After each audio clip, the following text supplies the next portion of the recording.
Welcome to the Aaron Harber Show. My guest today is the Dean of Johns Hopkins School for Advanced International Studies, Vali Nassr.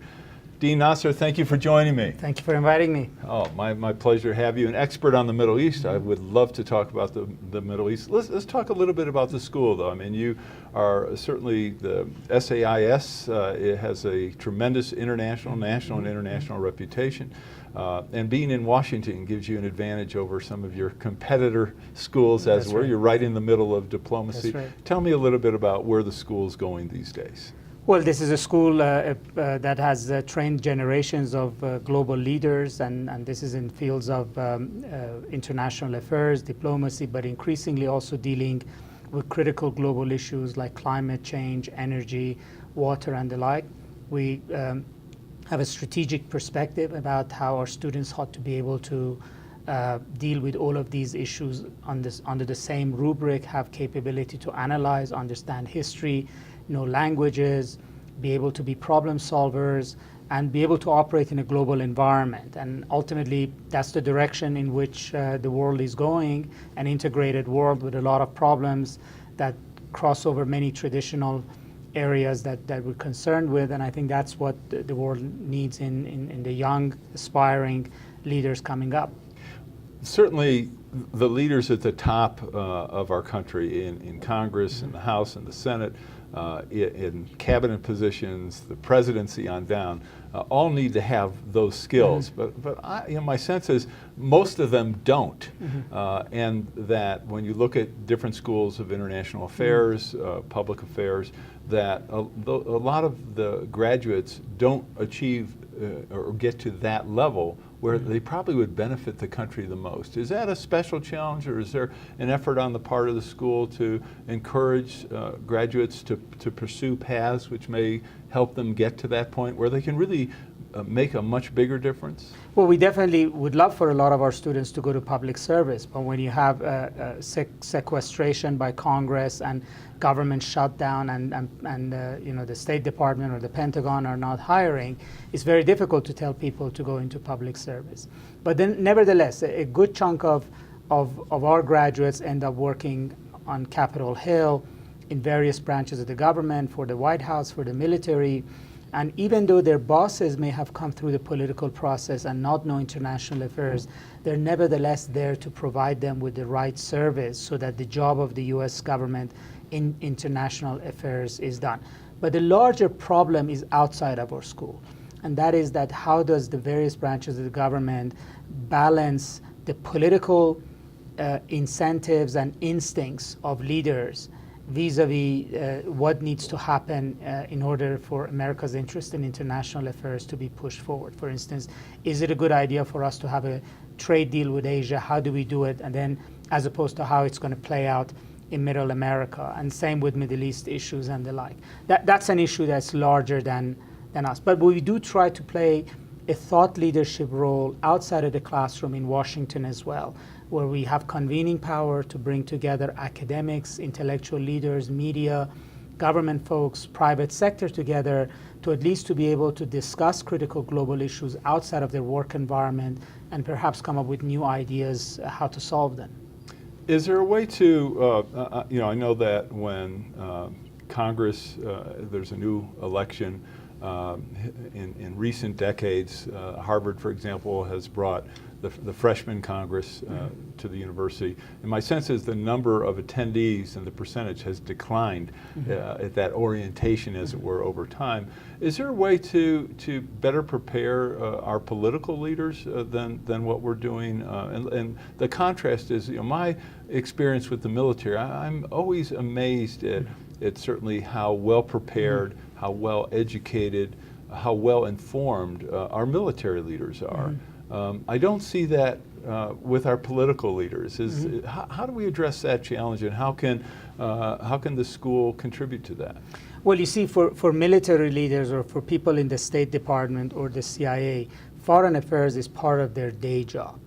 For people in Congress or elected political leaders, governors, mayors, etc., foreign affairs is not part of their day job. If anything, it's going to count against them with the voters.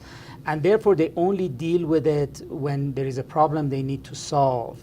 And partly it is to educate them that they really cannot hide away from international issues. So climate issues are global. They'll visit on your city as well.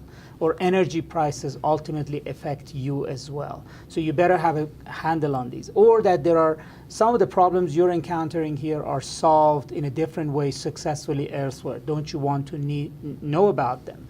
Now, it's important to engage them, as Harvard does, as many think tanks do, as we do at CCing, and talk to them about global affairs. But it's also very important to engage the staffers that actually provide them with day in, day out advice and help them do their work. And it's important to keep those people abreast as well. So the foreign policy establishment of schools like us are not appreciated, but nevertheless we have to do the job that I think the United States very much needs us to do.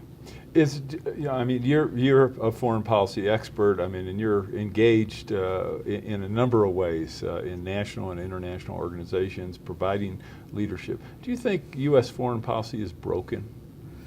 Well, it is at a difficult spot, I would say. It has certain tactical successes and certain tactical failures. But what is really missing is a sense of direction. So where are we going? What kind of a world do we want? What kind of scenarios do we want in different parts of the world? And how are we going to achieve them? And I think the sense that we used to have in the 60s, 70s, 80s of why does foreign policy matter to our health, to our prosperity, to our security, is not there. So foreign policy for many people has been reduced just to counterterrorism. And then counterterrorism is understood very narrowly as some kind of warfare. But the much sort of broader sense of how do we operate in the world and maximize our interest and why is that a good thing, I think it's lost. And as a result, when we come upon particular crises, we don't have a sense of the larger picture. And generally when you look at presidential campaigns for Congress, you don't sense that those running in it understand the bigger issues, or that they convey it to the American public, that they convey to the American public, why does our role in the world matter? Why do we need a certain kind of a world? And so you come up with this sort of idea, well, we don't want to have anything to do with it. Let them go solve their own problems. And that is such a sort of naive assessment, as if you can somehow exclude yourself from whatever happens in the world. So I would say, the Obama administration has been experimenting with sort of a minimalist foreign policy, with getting out of the Middle East, getting into Asia, trying to handle the Ukraine crisis differently from before. The verdict is not in on all of these scenarios. But I think it's a very interesting and a dangerous time for American foreign policy, because if we go down the wrong path, then there would be consequences for the U.S. All right, when we come back, let's talk about some of the, I think the conflicts that you just raised in terms of, the Far East, Ukraine, what's going on in the Middle East, Afghanistan, Iraq, et cetera. I'd really like your take on all those. We'll be back with Dean Vali Nassr in just a moment. Russia sees imperial expansion as more important than GDP right now. And so it's important to get a better sense of what the thinking in other countries is, what their mood is, and how that might play out. I'm Aaron Harber, host of The Aaron Harber Show. We depend on contributions to support our work to bring you some of the nation's and world's top opinion leaders. Individuals, businesses, foundations, and other nonprofits make tax-deductible contributions to the Democracy and Media Education Foundation to allow us to work for you.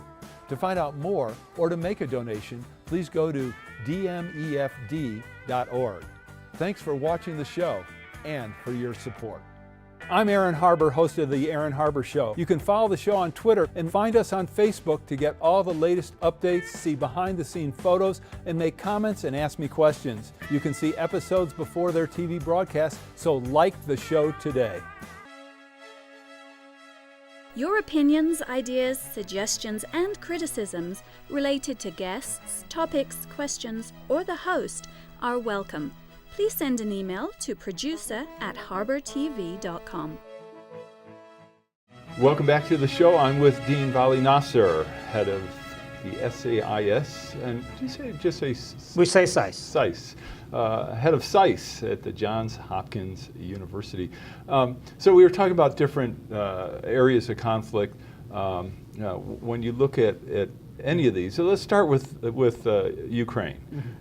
It doesn't seem that we've certainly dissuaded Russia from leaving that region, that area. What can we do? What should we have done? What's a lesson we should have learned from Ukraine?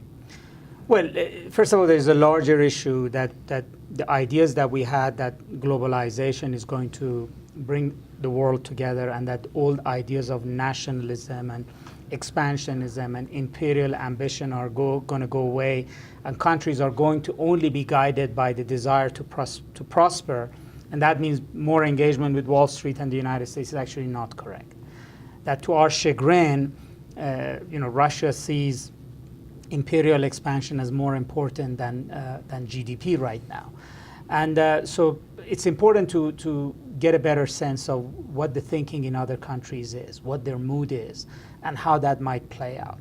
And then we have to be very clear about what the boundary lines are, and how do you actually send the right signals in a conflict to make sure that the other side understands how far it can go and does not go to a point where it becomes a much larger crisis. So I think earlier on, we should have been much tougher in terms of signaling to Putin that yes, we might be willing to talk about the future of Ukraine so it wouldn't be threatening to Russia, but we're not going to be reconciled to him carving out different parts of Ukraine and then basically trying to turn Ukraine into some kind of a Russian vassal. So it's not about the specifics so much of what policy you choose. It's rather about assertion of American leadership in a conflict and the willingness to actually stare the other side down and see the end to this in the right way. I think that's the much larger issue. Now, once you make that decision, then you could ask what set of signals would convey that message to the Russians. So assuming we sent mixed signals, which I think is a fair assessment, even if we had sent very well-defined signals, would it have mattered? I mean, if we were not willing to get involved militarily, what difference would it have made, or what could we have done which would have prevented what has happened in Crimea and certainly the rest of Ukraine? Well, I mean, once you start by saying, well, we're not going to get military involved, and we actually believe the Europeans really should take the leadership, you already are defining for Putin how much room does he have to go. A lot of room. A lot of room. Because he knows the Europeans are divided, they depend on him for gas, they never have in the past number of decades been at the forefront of a global conflict. So basically letting the Germans decide the tempo of the conflict means that instead of having a month, he might have a year to work this out. We should not take the issue of military reaction of some sort off the table. I mean, in the end, the idea of forcible annexation of territory is a huge threat to stability of international order.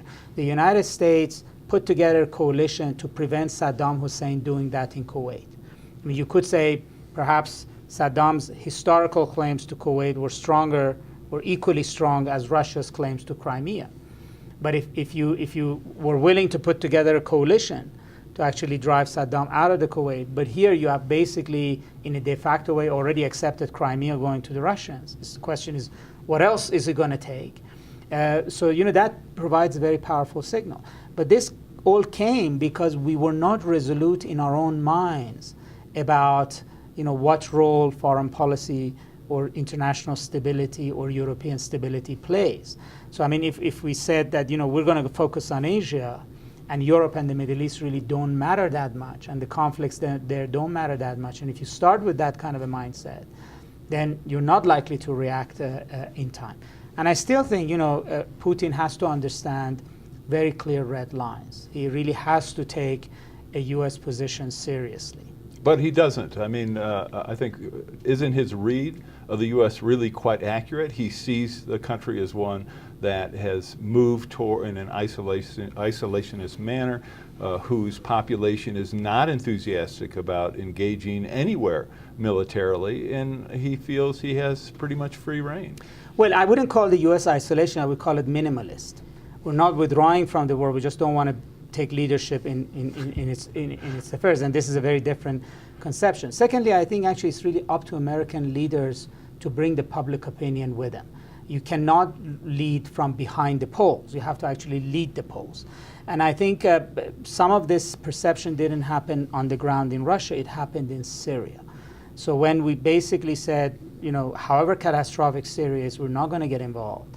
We're willing to say really tough things like, if you use chemical weapons, that's a red line. And then when it came to the red line, we hid behind the American public that, well, we really didn't mean the red line, and Congress as representative American people should vote on this. So, you know, the question of red lines became quite ambiguous. So, you know, it's important also to understand interdependence. You know, when we sort of drew a red line in Syria, it really was a red line for three other bigger problems. It was a red line for Russia, it was a red line for China, and it was a red line for Iran. And when we didn't observe that red line, those governments concluded that red lines are not meaningful. So in some ways, actually, we should have managed Russia in Syria. Speaking of managing Russia and Syria, how about managing Syria in Syria? As that conflict unfolded fairly early now, looking back in that conflict, it appeared that the rebels were actually doing well and had the opportunity to topple the government. We failed to give them any kind of significant support. And over time, the Assad government really turned the tables. Of course, now I'm not sure how you would describe the situation today with ISIL and everything that's gone on. Did we make a real mistake in not getting involved at that earlier point? I think so. Not that necessarily Syria would have had a better outcome. I mean, there's always people point to the case of Libya, where we did help remove Gaddafi from power, and the result was not a smooth transition to something better. That may have happened in Syria as well. But letting the conflict go without intervening was based on an assumption. The assumption was that whatever happens in Syria will not be of clear and present danger to the United States. It will not really rise to the level of vital national interest. And then came along ISIS, which basically resurrected American fear of terrorism. And terrorism is a domestic American issue. It's not so much an international issue. And then the administration, I think, blinked. It went back on its own assumption. So, you know, the original assumption basically said, okay, Sarah, whatever happens, it's not our concern. Now, all of a sudden, we see that that's actually not true, but we haven't actually hit a reset button. We haven't really got re-engaged in Syria. So we're still holding on to the old rhetoric, Assad must go, but Assad must go is not a policy, it's an aspiration. I mean, the policy ought to be, how do you stop this conflict, stop ISIS in its track, and have a strategy of rolling ISIS back, and then have a stability that you can take your hands off of Syria. That is not in play. The administration does not have a policy towards Syria. And so even though defending not having a policy now is more difficult than it was 2 years ago. Yeah, I think you're being polite in that assessment. All right, we're going to take our last break and be back with Dean Vali Nassr. Well, generally, you know, we haven't been appreciative of history. It's very rare that you have a Henry Kissinger or Zbigniew Brzezinski who came from academia with that kind of a historical perspective. Many of our top foreign policy hands are actually lawyers. For information on how to help promote civil and mutually respectful discourse and support expansion of the distribution of our programs, please email info@harbertv.com. Hi, I'm Aaron Harber, host of The Aaron Harber Show. For information about the program, who our upcoming guests and topics are, and ways you can participate, please go to our website. That's harbertv.com. And most of all, thanks for watching. I'm Mary Robinson, former President of Ireland. Hi, I'm Jim Cameron, Director of Avatar. I'm Christina Johnson, former Undersecretary of Energy. Hi, I'm Oliver Stone. Hi, I'm Mike Peters. I'm the creator of Mother Goose and Grimm. Watch The Aaron Harber Show. I would encourage you to watch the Aaron Harber Show. It's good fun. Watch the Aaron Harber show because he's a really cool guy. Please watch the Aaron Harber show, on which I do appear. I want you to watch the Aaron Harber show. Grimmy watches it every day. Welcome back to the show, our last segment with Dean Vali Nassr from Johns Hopkins School for Advanced International Studies. Mr. Dean, was it a huge or small or not a mistake to invade Iraq? What's your assessment looking now that you have hindsight? Well, it was a mistake to invade Iraq, both with the benefit of hindsight, but even at that point in time, the assumptions appeared to be exaggerated, that somehow our invasion would create a democratic Iraq, which then would democratize the rest of the region and solve our larger problems. So it was a mistake largely because it didn't achieve any of our goals. Yes, Saddam was removed, but we weren't able or haven't been able to guarantee Iraq's territorial integrity. We haven't been able to give Iraq a functioning political system. And the country is not even capable of defending its own borders or provide security internally. And then we seem to have set in motion a conflict that was probably simmering below the surface but was not out in the open, which is the fight over control of power between the different sects of Islam, the Shias and Sunnis. And then, what we started with the invasion of Iraq, Arab Spring spread to the rest of the region, which is also shattering states and sparking conflicts between Shias and Sunnis in Bahrain, in Syria, in Lebanon, in other places. So in a way, we don't know where this ends. It may have a really terrible ending, or this might be a purge that the region needs in order to get to the next phase. But I think the United States would always be credited for not having been the status quo, guarantor, but at some point in time, unbeknownst to itself, having been the start of change, having sort of set the fuse that basically blew up the post-World War I, architecture of the region, both internally in terms of distribution of power, but also even in terms of territorial borders. So, in some ways, this is not about whether Saddam had nuclear weapons or whether this was a justified war. I think in the long duration of history, this is what will be credited for, which is having started the whole-scale transformation of the Middle East. Yeah, for better or for worse. For better or for worse. You mentioned history. Do you have a sense, given your position academically and your experience and your expertise, that we have leadership in Washington that really doesn't have a knowledge or sense of history, that is unable to look ahead and see what some of the pitfalls of certain policy decisions are? Well, generally, we haven't been appreciative of history. It's very rare that you have a Henry Kissinger or Zbigniew Brzezinski who came from academia with that kind of a historical perspective. Many of our top foreign policy hands are actually lawyers, trained in the legal profession to look at the merits of a particular case without, thinking much more broadly beyond it. That we often our governments designed for dealing with trees rather than the forest. And that's something that's periodically gets us into trouble.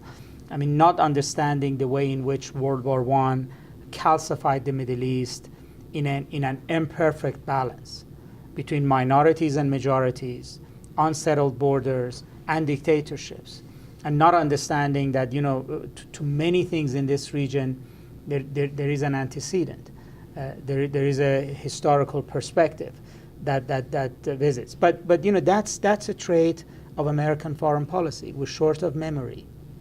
We look forward, whereas many other people look backwards. That's their sort of coordinates by which they gauge their way forward. So Putin thinks of the Tsarist control of Ukraine, or people in the Middle East think about the Ottoman boundary lines, or the Chinese think of the Middle Empire. We don't think like that. We think forward, but we have to be conscious about that. And that ultimately is part of our power, but is also periodically is a handicap. Is it a handicap in terms of looking at what the future of Iraq is going to be? And let's talk about it in the context of the borders that you just discussed. Well, it is, because when we don't understand history, we then latch on to shibboleths that are easy for us to understand. So it's all Iran's fault, or it's all ISIS's fault, or why can't they get along and be a single people? Not understanding that there is several decades or several centuries of sometimes bad blood. The same was true of also the Balkans. It was incomprehensible for us why they were at each other's throat about things that happened in the 13th century. But that's a pitfall, and I think in understanding Iraq is that it is to our advantage for Iraq to stay unitary. But for it to stay unitary, we have to be engaged at much more of than a simplistic way of why can the Shiites be a little nicer to the Sunnis, and if they're a little nicer to the Sunnis, then the Sunnis would accept them, and somehow the problem would go away. This is really about division of power. And ultimately, there are winners and losers about how the power gets distributed. The winners can be magnanimous, but the losers also could reject the verdict and continue to fight. We have to have a much better sense of where are these people coming to this historical point from. And why is it that being a little nice to Sunnis is not enough? And why is it the Shiites have such difficulty being nice to Sunnis? What are the Shiites' psychological insecurities? And why is it that it's so difficult for Sunnis to accept Shiites as ruling over them? I mean, these are not issues that you could just say, let's shake hands and get over it. And I think that's missing in our public discussion. And I think because a lot of our politicians, as you mentioned, don't have an independent sense of foreign policy and are very much guided by the public mood, this sort of absence of sophistication in the public mood gets reflected in how they approach policymaking. In terms of the public mood, looking at it globally, how do you think America is perceived today, and how has that evolved over the past 2 decades, especially given our military activities in Afghanistan, in Iraq, elsewhere in the Middle East as well? Well, previously we were always focused on what the people think about the United States, and they're always negative. There was all these conspiracy theories that we were too pro-Israel, they were doing all the wrong things, we were invading countries, etc. Now we're actually dealing with something very new, which is the perception among the leaders about the Middle East. This wasn't a problem before, and that's not the same thing. So the people in the Middle East may be angry at American overreach. The leaders in the Middle East are actually becoming distrustful of American resolve and believe that they're going to be hurt by this approach that we have, that we really don't want to have much to do with the Middle East, and we want to leave this place, and you're on your own. And therefore, for the first time, we're actually seeing it. We're seeing a different kind of a reaction among the leaders. We always took that for granted, that our allies understood things and they weren't the ones questioning, it was their people. Right? The people are still cynical about us, but now so are the leaders for different reasons. And that actually makes it much more difficult to carry policy, because a lot of these leaders no longer are convinced that they should hitch their wagon to us, or they don't believe that we know what we're doing, or they say, well, if you're leaving, then go. We have to come up with our own plans. And if you're not going to go into Syria, we're going to figure out how to do this on our own. And that actually will make things much more complicated for us. All right. Mr. Dean, thank you very much. Thank you. Thanks for inviting me. That was Vali Nassr, the Dean of Johns Hopkins School for Advanced International Studies. I'm Aaron Harber. Thanks for watching.